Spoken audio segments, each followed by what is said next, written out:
Hello students, welcome to my YouTube channel. आज हम बहुत इंपॉर्टेंट मैट्रिक्स का टॉपिक लेके आ रहे हैं, इन्वर्टिबल मैट्रिक्स। इन्वर्टिबल मैट्रिक्स के बाद ही हम पढ़ेंगे इन्वर्स ऑफ ए मैट्रिक्स।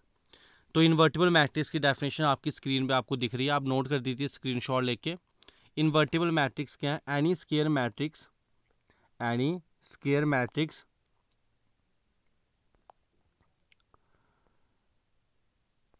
कोई भी अगर आप एक स्क्वायर मैट्रिक्स लेते हो, एनी स्क्वायर मैट्रिक्स ए, जैसे कि मैंने इधर कौन सी स्क्वायर मैट्रिक्स ले ली, ए ले ली, is said to be invertible. उस मैट्रिक्स को हम क्या बोलते हैं? Invertible matrix. कब? अगर इस ए मैट्रिक्स के लिए, अगर इस ए मैट्रिक्स के लिए आपके पास एक न्यू मैट्रिक्स एग्जिस्ट कर जाए और वो मैट्रिक्स क्या हो? बी। अगर ए मैट्रिक्स के लिए आपके पास कौन सी मैट्रिक्स एग्जिस्ट कर जाए? बी। कोई भी मैट्रिक्स अगर आप लेते हो ए मैट्रिक्स, उसके लिए अगर आपके पास बी मैट्रिक्स एग्जिस्ट कर जाए और कंडीशन क्या हो? सच दैट, कंडीशन आपके पास क्या हो? जो कंडीशन है वो हमारी क्या है स्टूडेंट्स? ये आपको ध्यान से सुननी है। कंडीशंस क्या है? A into B, B into A is equal to I. आप ए को बी के साथ मल्टीप्लाई करो या बी को ए के साथ मल्टीप्लाई करो, वो आपकी आइडेंटिटी मैट्रिक्स आनी चाहिए।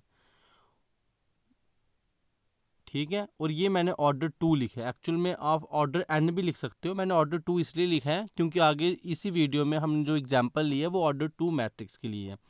हमारे सिलेबस में दो ही मैट्रिक्स हैं जिनका हमें इन्वर्स कैलकुलेट करना है, ऑर्डर 2 और ऑर्डर 3। मोस्ट इंपॉर्टेंट क्वेश्चन है, पेपर में तो आएंगे आएंगे, डेफिनेटली आएंगे, लॉन्ग आंसर में आते हैं पेपर में। तो इन्वर्टिबल मैट्रिक्स क्या पढ़ी स्टूडेंट्स हमने? वो मैट्रिक्स ए जिसके लिए आपके पास एक अनदर मैट्रिक्स है B, such that A into B, B into A क्या आ जाए? Identity matrix. तो आपको पॉइंट क्या याद रखना है? सबसे पहले स्केयर मैट्रिक्स ए होगी, उसको हम इन्वर्टिबल कब बोलेंगे? जब आपके पास अनदर मैट्रिक्स आएगी बी और कंडीशन क्या होगी? आप दोनों को प्रोडक्ट करो, जैसे मर्जी प्रोडक्ट करो, आना क्या चाहिए आपके पास? Identity matrix. तो ये आपके पास क्या आ गई? इन्वर्टिबल मैट्रिक्स की डेफिनेशन।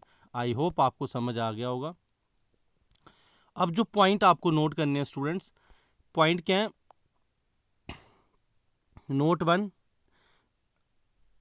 जो आपके पास अनदर मैट्रिक्स बी आ रही है, उस मैट्रिक्स को हम इन्वर्स बोल लेंगे ए का। ए का इन्वर्स क्या होगा? बी।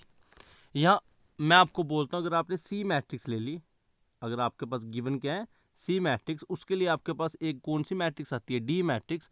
तो मैं बोल लूँगा जो डी है वो सी का क्या है? इन्वर्स। आई बात समझ?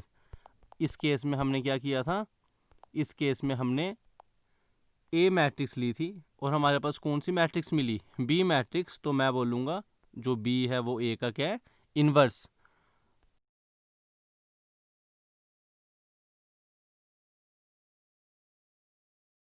इन्वर्टिबल। अगर आपके पास ए मैट्रिक्स क्या है? इन्वर्टिबल, तो हम बोल लेंगे उसका इन्वर्स एग्जिस्ट करेगा, क्योंकि इन्वर्स की जो कंडीशन होती है वो यही है, A dot B, B dot A is equal to I. ठीक है स्टूडेंट्स, तो चलते हैं आगे। ये इन्वर्टिबल मैट्रिक्स की क्या थी आपके पास? डेफिनेशन थी। अब आगे चलते हैं नेक्स्ट पेज पे।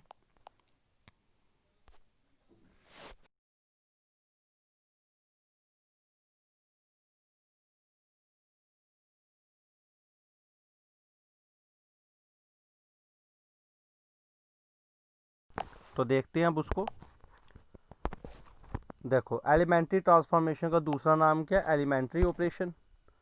मैं आपको एग्जाम्पल की मदद से समझा रहा हूँ, मोस्ट इंपॉर्टेंट टॉपिक है, देखना स्टूडेंट्स ध्यान से। तो देखिए एग्जाम्पल क्या है। मैंने 2x2 मैट्रिक्स ली है, 2 3 4 5, 4 एलिमेंट्स हैं। ठीक है, अब एलिमेंट्री ट्रांसफॉर्मेशन मतलब ये ऑपरेशंस हैं। ऑपरेशंस मतलब प्लस करना रोज को, कॉलम्स को माइनस करना। आप रोज को भी कर सकते हो, कॉलम्स को भी कर सकते हो। सबसे इजी रोज वाला होता है, इसलिए मैं रोज लेके आया हूँ। तो सबसे पहले क्या कर रहा हूँ? A11 element. तो A11 कौन सा एलिमेंट है? First row, first column. तो ये जो 2 एलिमेंट है, इस एलिमेंट को क्या बोलते हैं? A11। तो जो A11 एलिमेंट है ये, इसकी बात कर रहा हूँ। ठीक है, एग्जाम्पल से समझते हैं, फिर हम इसको आगे आगे एक्सपैंड कर देंगे। तो ये 2 एलिमेंट है, मैंने बोला है A11 को चेंज करो 1 में। तो आपने 2 को किस में चेंज करना है? 1 में, यही बोला है ना। तो क्या करेंगे? अगर आपके पास 2 है, उसको आपने 1 में चेंज करना, तो सिंपल सी बात है, हम क्या कर देंगे, उस 2 को 2 से डिवाइड कर देंगे। ठीक है, तो ये जो 2 एलिमेंट है, ये जो आपके पास 2 एलिमेंट है, किस रो में है, रो फर्स्ट में है। तो हम क्या लिखेंगे, ये लिखी रो फर्स्ट, हम रो फर्स्ट में ही चेंज कर रहे हैं ना, हम चेंज किस में कर रहे हैं, रो फर्स्ट में। ये देखो, ये 2 किसके अंदर है, रो में, रो फर्स्ट है ये। और हमें चेंज किस में चाहिए, रो 1 में, क्योंकि इधर से पता चल रहा है, क्वेश्चन में दिया है। अगर आपको रो 1 में चेंज चाहिए, अगर आपको किस में चेंज चाहिए, रो 1 में, आपको जिस रो में भी चेंज चाहिए स्टूडेंट्स, उसको आपने लेफ्ट साइड लिखना है। जैसे मैंने रो 1 इधर लिख दिया, तो इसका मीनिंग है, अगर मैं एरो ऐसे लगाता तो इसका मीनिंग है मेरे को चेंज किस में चाहिए, रो 1 में। अगर मैं इसी में ही ऐसे लिखता हूँ, रो 2, तो इसका मीनिंग है मेरे को चेंज किस में चाहिए, रो 2 में। तो ये आई होप आपको ये समझ आ गया होगा। तो मेरे को चेंज किस में चाहिए, रो 1 में। तो रो 1 में क्या चेंज चाहिए, जो रो 1 का एलिमेंट है, इसको नहीं देखना है आपने 3 को, इसकी बात नहीं कर रही मैं, बस पर्टिकुलर एलिमेंट की बात कर रहा हूँ। वो आगे मैं आपको बताऊंगा क्या करना है। तो आपको क्या करना है, 2 को चेंज करना है 1 में। तो 2 को कैसे चेंज करेंगे, ये देखो, रो 1 इससे लिखा, तो रो 1 में चेंज, क्या चेंज, रो 1 को डिवाइड कर दो 2 से। तो ये आपका आ गया एलिमेंट्री ट्रांसफॉर्मेशन। अब कोई स्टूडेंट सोचे सर इधर 1 चाहिए था, तो मैं 2 में से 2 माइनस कर देता हूँ, कर सकता हूँ ना, 2 में से 2 माइनस, तो कितना आएगा, 0, और 0 के अंदर प्लस क्या कर दूंगा, 1, तो सर 1 आ गया। मगर ऐसा नहीं होगा, आप ऐसा नहीं लिख सकते कि रो 1 में चेंज, क्या चेंज, 2 माइनस 2 प्लस 1। ठीक है, आप ऐसे नहीं लिख सकते हो। ठीक है, अगर आपको लिखना है तो आपको डायरेक्ट डिवाइड करना है, या डायरेक्ट आपको मल्टीप्लाई करना है। ये प्लस माइनस करके मल्टीप्लाई आप नहीं कर सकते, ये सारा रॉन्ग है। आई बात समझ। अब देखो नेक्स्ट एग्जांपल, कोई स्टूडेंट ये भी बोल सकता है, ये ध्यान से सुनना, मोस्ट इंपॉर्टेंट है, सर हमें 1 चाहिए तो 2 में से 1 माइनस कर देता हूँ, सिंपल सी बात है, डिवाइड क्यों करना है। तो अगर आपको ऐसा लिखना है कि रो 1 में चेंज, रो 1 माइनस 1, तो याद रखना ये भी रॉन्ग है, ये भी एलिमेंट्री ट्रांसफॉर्मेशन में नहीं आता है। क्यों नहीं आता है, क्योंकि जब भी हम एलिमेंट्री ट्रांसफॉर्मेशन करते हैं तो हम पर्टिकुलर रो या कॉलम में से कोई भी सिंगल एलिमेंट माइनस भी नहीं कर सकते, ना ऐड कर सकते हैं। हम सिर्फ एलिमेंट क्या कर सकते हैं, मल्टीप्लाई या डिवाइड कर सकते हैं। हम एलिमेंट कोई भी रो है, ऐसे आपके पास रो 1 है, आप कर रहे हो रो 1 प्लस कोई भी कांस्टेंट, ना प्लस कर सकते हो, और ना ही हम क्या कर सकते हैं, ना ही हम माइनस कर सकते हैं। ठीक है, हम बस क्या कर सकते हैं, मल्टीप्लाई और डिवाइड, वो अभी हम आगे करेंगे। तो ये 2 केसेस रॉन्ग है, एग्जाम्पल से बता रहा हूँ। ठीक है, अब नेक्स्ट चलते हैं, A12 first row second column, तो ये फर्स्ट रो सेकंड कॉलम। अब एलिमेंट किसकी बात हो रही है, 3 की, तो मैं बात किसकी कर रहा हूँ, 3। जो ये A12 है, ये कौन सा एलिमेंट है, 3, इस 3 की बात हो रही है। ठीक है, देखिए मैंने बोला A12 को 0 बना दो, मतलब 3 को क्या बना दो, 0। तो अब 3 को 0 कैसे बनाओगे, यहाँ तो 3 में से 3 माइनस कर दोगे। मैंने आपको बोला रो 1 में आप डायरेक्ट माइनस नहीं कर सकते। ठीक है, तो हम ये तो नहीं करेंगे, 3 में से 3 माइनस नहीं करेंगे। तो क्या करेंगे, हम इसको 15 बना सकते हैं, 3 को कैसे, 3 को मल्टीप्लाई कर देंगे 5 से, तो ये क्या बन जाएगा, 15। और ये जो नीचे 5 है, इसको मल्टीप्लाई कर देंगे 5 को 3 से, ये भी क्या बन जाएगा, 15। और दोनों को क्या कर देंगे, माइनस। तो हम कैसे लिखेंगे, देखिए स्टूडेंट्स, आपको चेंज किस में चाहिए, रो 1 में, हमें चेंज किस में चाहिए, रो 1 में। और रो 1 आपके पास क्या है, ये रो 1। ठीक, और रो 1 में आपके पास 3 एलिमेंट, आपको इस रो 1 में चेंज चाहिए, आपको बस एलिमेंट देखना है, आपको 2 नहीं देखना है अभी। ठीक है, तो आपको रो 1 में चेंज चाहिए, तो मैंने लिखा ना रो 1 में चेंज, क्या चेंज चाहिए रो 1 में, आप जो 3 था, जो रो 1 में आपके पास क्या है, जो रो 1 में हमारे पास क्या है, 3 है, ये हमारे पास रो 1 में क्या था, 3। ठीक है, तो हमने इस 3 को किससे मल्टीप्लाई कर दिया, 5 से। क्यों, क्योंकि आपको पता है नीचे 5 है, 5 को 3 से करूंगा, 3 को 5 से। तो रो 1 में क्या किया हमने, जो रो 1 का एलिमेंट है उसको किससे मल्टीप्लाई कर दिया, 5 से। तो ये जो 3 है, तो ये 15 बन गया। और जो रो 2 का एलिमेंट है, ये आपके पास रो 2, इसको हमने किससे मल्टीप्लाई कर दिया, 3 से। तो ये क्या बन गया, ये भी 15 बन गया। अब दोनों क्या करूंगा, माइनस, तो आपके पास क्या बन जाएगा, 0। मगर चेंज आपको चाहिए रो 1 में, अगर आप स्टूडेंट इधर लिख देते हो रो 2 में चेंज, तो वो 0 बन जाएगा ये वाला एलिमेंट, क्योंकि आप रो 2 में चेंज कर रहे हो, इसलिए मैं बोल रहा हूँ इंपॉर्टेंट है। आपको चेंज चाहिए रो 1 में, तो आपको उधर ही बताना है। ठीक है स्टूडेंट्स, आप एक बार ध्यान से दोबारा वीडियो सुनिएगा तो आपको ये क्लियर हो जाएगा। नेक्स्ट चलते हैं एग्जाम्पल,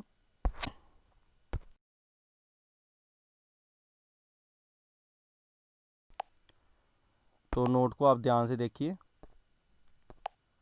नोट क्या है, फर्स्ट कि कोई भी रो है, ये मैंने रो मान ली है, आप कोई भी रो ले सकते हो, कोई भी रो है आप उसको किसी भी नॉन जीरो कांस्टेंट से क्या कर सकते हो, मल्टीप्लाई।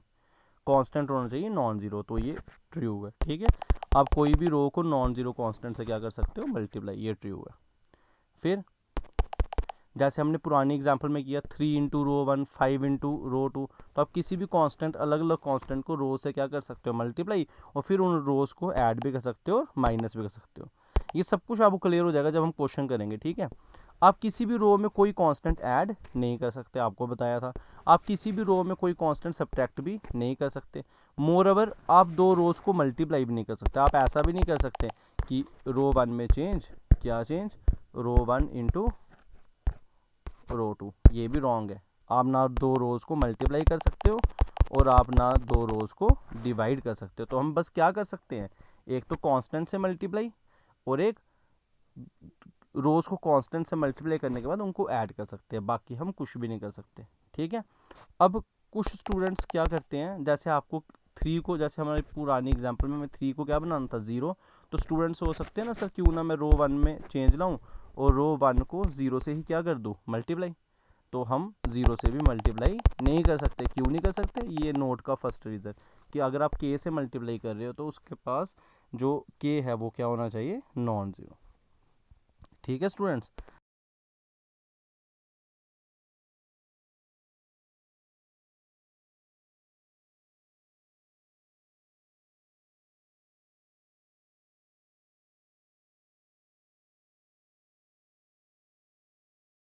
आपको पता भी नहीं चलेगा कब एक वीडियो और बनाऊंगा मैं।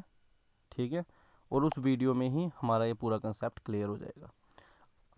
एक्चुअल में करना क्या, हमें एलिमेंट्री ट्रांसफॉर्मेशन में कोई भी मैट्रिक्स है, ये भी हम आगे और डिटेल में पढ़ेंगे, उसको हमें आइडेंटिटी बनाना है। क्या बनाना है, आइडेंटिटी। तो 4 3 1 2 को मेरे को क्या बनाना है, 1 0 0 1। ठीक है, अब जब आप 2 by 2, अभी मैं आपको क्या पढ़ा रहा हूँ, 2 by 2 मैट्रिक्स, तो 2 by 2 की ही बात करेंगे। अगर आप 2 by 2 मैट्रिक्स बनाना है तो आपको ये पैटर्न याद रखना है, इधर से शुरू करना है। मतलब आपको पहले 1 बनाना है, फिर आपको क्या बनाना है, 0, फिर आपको क्या बनाना है, 1, फिर आपको क्या बनाना है, 0। उल्टा सीधा पैटर्न फॉलो नहीं करना तो मुश्किल होगा क्वेश्चन। पहले 1, फिर आपको क्या बनाना है, 0, फिर आपको क्या बनाना है, 1, फिर आपको क्या बनाना है, 0। ठीक है, तो ये पैटर्न ही आपने क्या करना है, फॉलो करना है 2 by 2 के लिए। 3 by 3 का भी एक इजी पैटर्न बताऊंगा।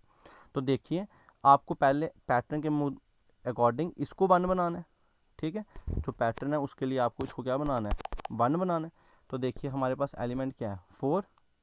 तो जो ये एलिमेंट 4 है इसको 1 बनाना है। अभी तो पढ़ा, कोई भी एलिमेंट अगर आपने उसको 1 बनाना है तो उसको डिवाइड कर दो। तो मैंने क्या कर दिया, रो 1 में बनाना है ना आपको 1, तो रो 1 में क्या लाई, चेंज, क्या चेंज लाई, 4 से कर दिया डिवाइड। देखो क्या रो 2 में चेंज है, तो आप पहले रो 2 के एलिमेंट लिख दीजिएगा, कोई चेंज नहीं है, तो 1 2 सेम सेम एलिमेंट है। ठीक है, तो रो 2 में तो कोई चेंज नहीं है, रो 1 में चेंज है, तो रो 1 के सब एलिमेंट्स को ध्यान से लिखना है। क्या चेंज है, हर एलिमेंट को 4 से डिवाइड कर दिया, 4 by 4 1, 3 by 4 3 by 4। ठीक है, तो आपको ये समझ आ गया होगा हमें क्या करना था, इसको 1 बनाना था। तो 1 कैसे बनेगा, 4 से डिवाइड, तो मैंने पूरे को 4 से क्या कर दिया, डिवाइड कर दिया। ठीक है स्टूडेंट्स, अब आगे चलते हैं। अब आगे क्या करना है, आपको इस पे जाना है, इसको 0 बनाना है। तो ये आपके पास क्या है, 1 है, ये आपके पास क्या है, 1। तो 1 को 0 बनाना है, हम 0 से तो मल्टीप्लाई कर नहीं सकते, तो 1 में से 1 माइनस करेंगे। तो अब हम क्या करेंगे, ये रो 2 है ना, ये स्टूडेंट्स क्या है, रो 2। तो हम क्या करेंगे, रो 2 में चेंज, क्योंकि मेरे को रो 2 में बनाना है, मैं क्या करूँगा, रो 2 में चेंज, क्या चेंज, रो 2 माइनस रो 1, रो 2 माइनस रो 1। देख लो, रो 2 का एलिमेंट 1, 1 माइनस 1 0। क्योंकि अभी तो हमने प्रॉपर्टी में पढ़ा, हम रोज को माइनस कर सकते हैं, रोज को आपस में क्या कर सकते हैं, प्लस, मगर कोई स्पेशल एलिमेंट ना ऐड कर सकते हैं ना। हम ये नहीं कर सकते कि रो 2 में चेंज, रो 2 माइनस 1, ये गलत हो जाएगा। ठीक है, हम रो 2 में से रो 1 माइनस कर सकते हैं, मल्टीप्लाई करके माइनस कर सकते हैं, मगर स्पेशल एलिमेंट ऐड या माइनस नहीं कर सकते। ठीक है, अब नेक्स्ट स्टेप क्या होगा हमारा, रो 2 में चेंज, रो 2 माइनस रो 1। यही मैंने क्यों किया, देखो रो 2 का एलिमेंट को बनाना है 0, तो 1 माइनस 1। ठीक है, तो ये हो गया आपका एग्जाम्पल का 2 स्टेप्स। ठीक है,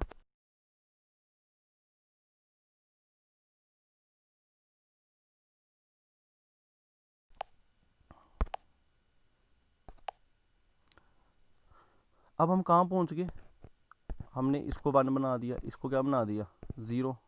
ठीक है, हम पैटर्न में कहाँ तक पहुँच गए हैं, हम इधर तक पहुँच गए 2 स्टेप। अब हमें कहाँ जाना है, इधर जाना है। तो इधर क्या होता है आइडेंटिटी में 1, तो आपको 5/4 जब बना, जब आपको क्या बना 5/4। अब ये 5/4 कहाँ से आ गया,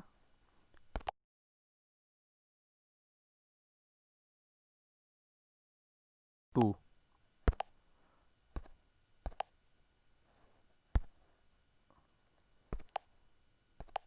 ये आपके पास 2 है, हमने क्या किया रो 2 माइनस रो 1, तो 2 माइनस 3/4 हुआ, क्योंकि हमने क्या किया रो 2 माइनस रो 1, तो 2 माइनस 3/4 का एलसीएम लोगे तो 8 माइनस 3 5/4 होता है, तो इसलिए रो 2 में चेंज लाई।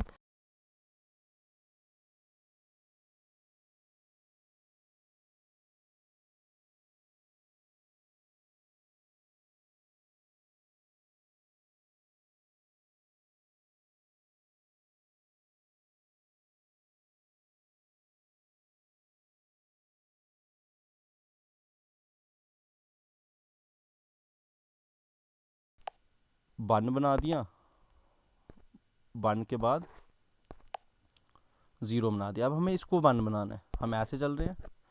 अब इस चीज़ को 1 कैसे बनाएंगे, 5/4 1 कब बनेगा, जब आप 5/4 को 4/5 से मल्टीप्लाई कर दोगे, तो रो 2 में अगेन चेंज, तो रो 2 में चेंज चाहिए, क्या चेंज चाहिए 4/5 इंटू रो 2, तो ये 1 बन जाएगा। ठीक है, तो हमने यही अप्लाई किया रो 2 में चेंज, तो जो रो 1 थी वो तो एज इट इज़ लिखी। ठीक है, 1 और 3/4, 1 और 3/4, तो ये आ गया।